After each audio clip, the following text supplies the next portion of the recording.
Do you have a child who occasionally lashes out at you? It could be physically, it could be verbally, it could be throwing himself on the floor or throwing things at his siblings. And no matter what you do, it's really hard to calm this child down. On previous podcasts, we've talked about using tools like a positive intensity, right? Because sometimes with an intense child having an intense moment, having positive intensity with that child is extremely helpful. We've talked about the concept of motion changes emotion, that sometimes using movement is a really powerful way to calm a child down. But on today's podcast, I want to give you a tool that's really cool.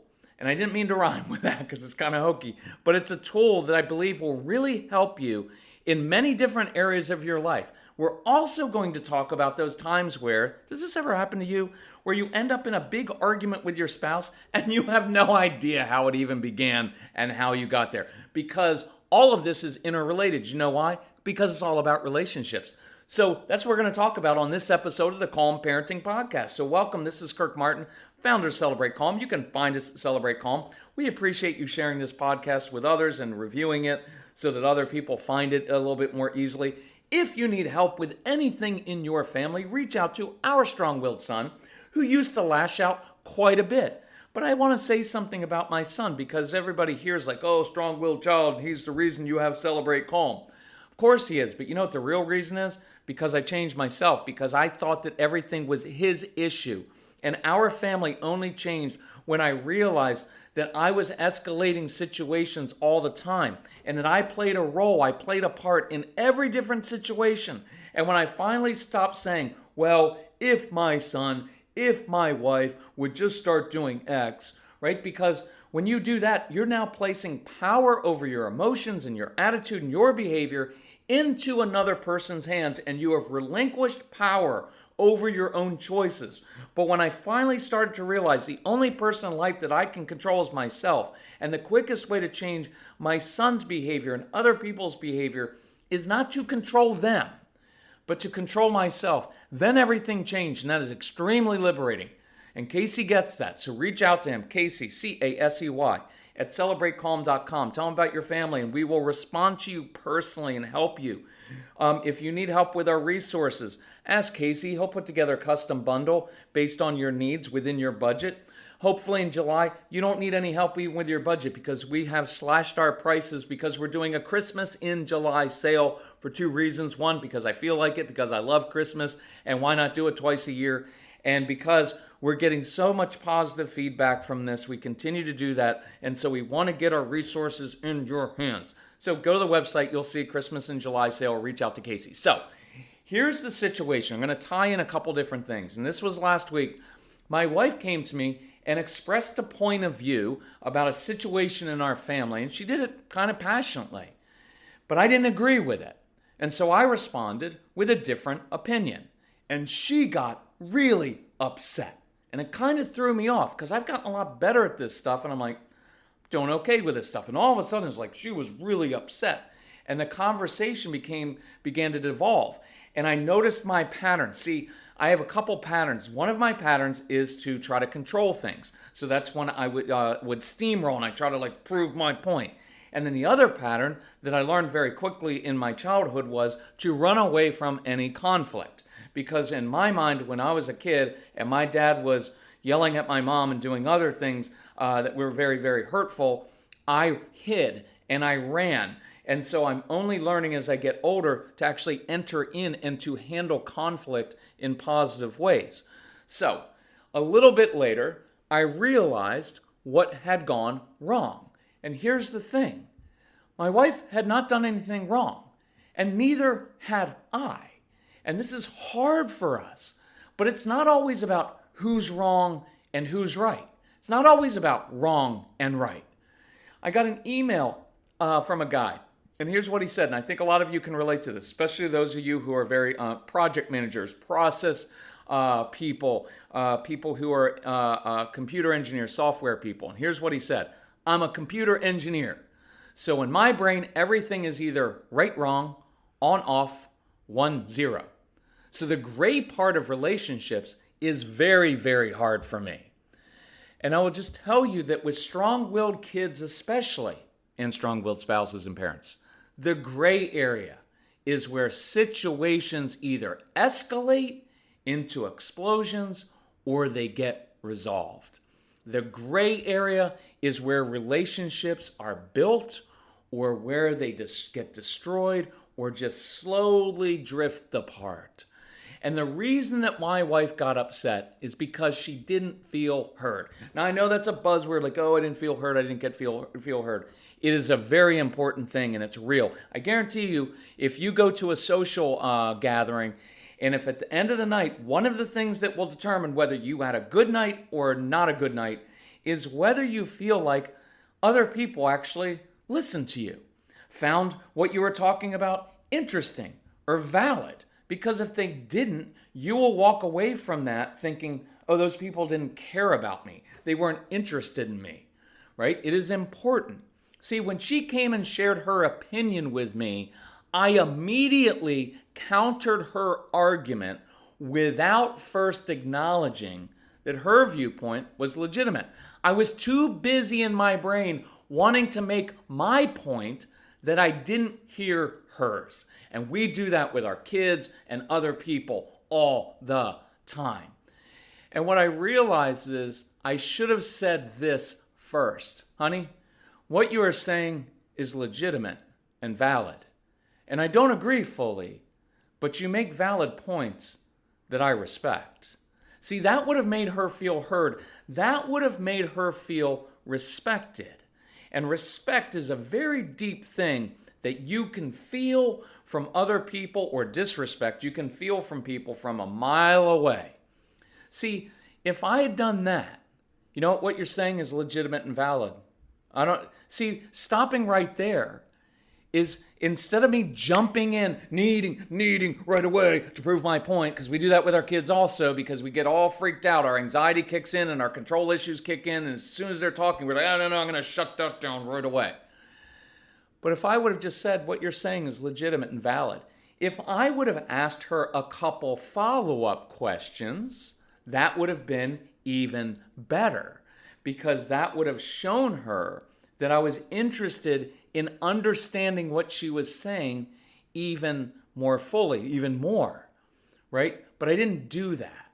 But see, if I had done that, she would have felt heard, and she would have been more open to hearing my point of view. So let's work on that this week. But here's what I wanted to get to, and it is related. Let's say your child is upset and they're lashing out. You don't have to give in.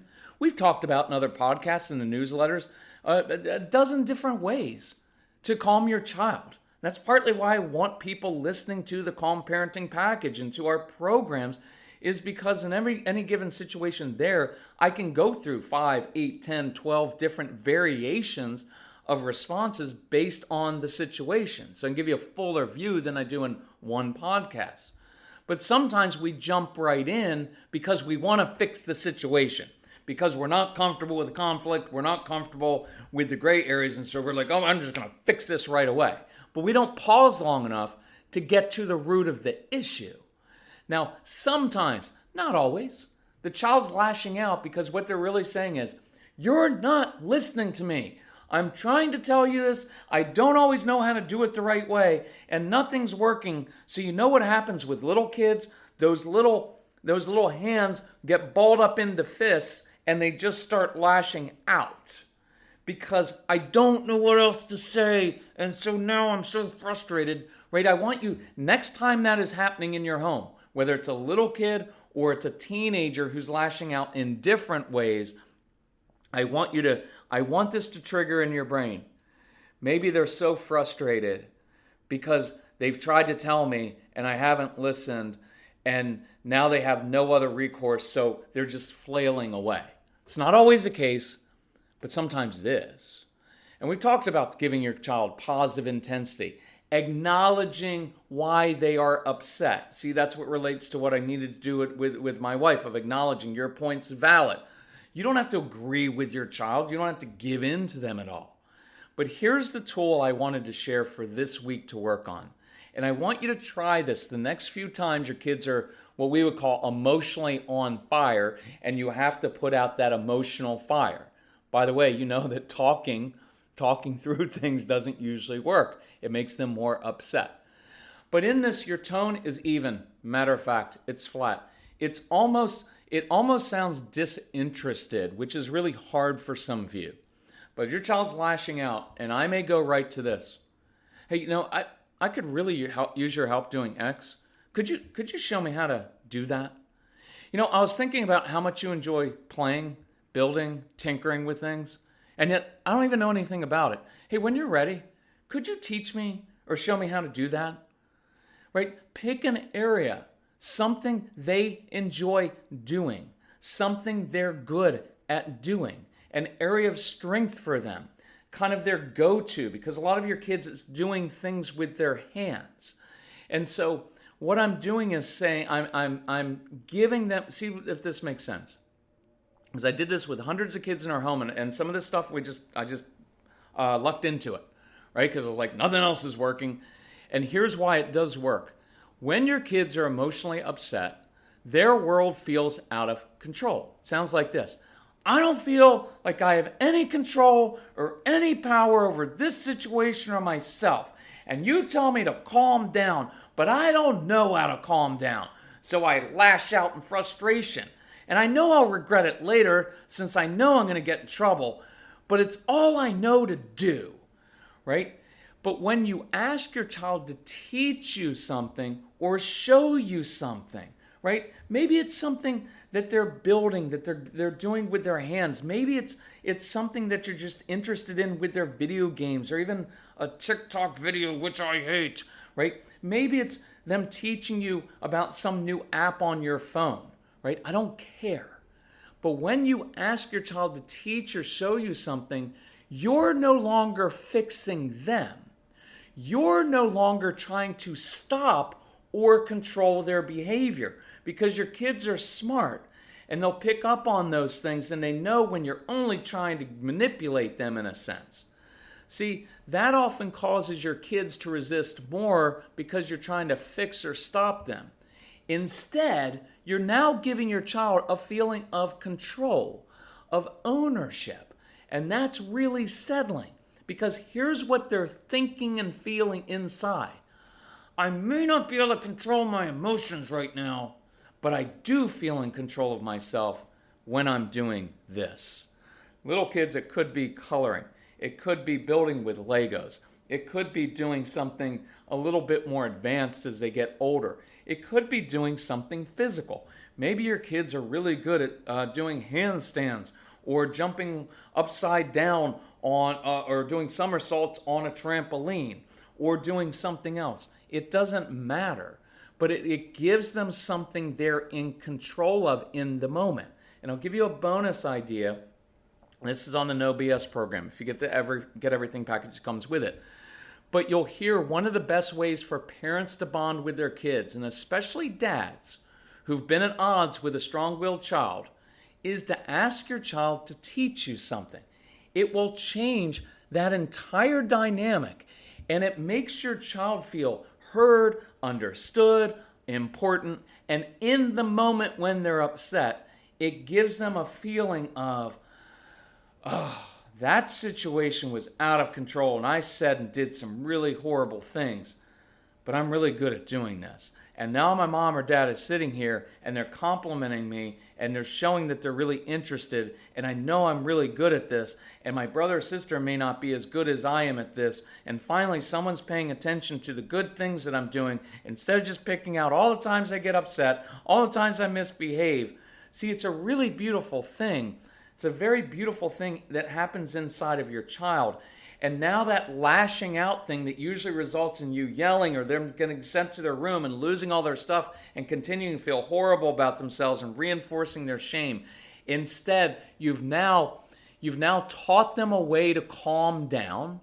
You have taught, look, it could be something physical. Show me how you do that trick on your bike, on your skateboard. Anything that they're interested in and good at doing. And now you've actually built their confidence, and you've bonded with them in that moment that usually caused you to drift apart. That's cool. I want you to do that this week, and let me know how it goes. If we can help you, reach out to us. Casey at celebratecalm.com. Love you all. Talk to you soon. Bye-bye.